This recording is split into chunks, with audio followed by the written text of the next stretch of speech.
In part 3 of Sweep Pick Basics, we're going to focus our attention on the rolling bar technique. This is one of the most useful techniques for sweep picking and will allow you to considerably expand your options for sweep picking patterns in general.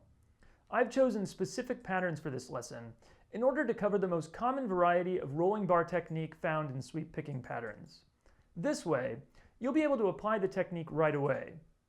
We start with a very basic exercise meant to focus strictly on the technique itself. From there, we'll be moving on to the varied patterns, where you'll learn how to use the technique with your first, second, and third fingers, in different positions of major and minor 4-string sweep arpeggios. In the previous 2 lessons, we covered the basics of major and minor triads and focused on patterns that continued to build on the same arpeggio shapes. By implementing the rolling bar technique, we're going to be able to move into some entirely different shapes.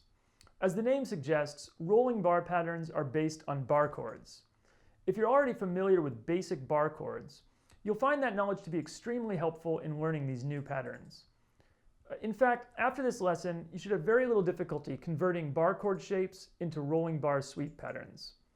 This is something I would highly recommend doing after mastering the following exercises, as it will help to immediately solidify what you're learning in this lesson and help you to understand how the shapes work better. With this in mind, I've included the interval names with the guitar tabs, and I further recommend using these by paying attention to how the triads are being used in each shape.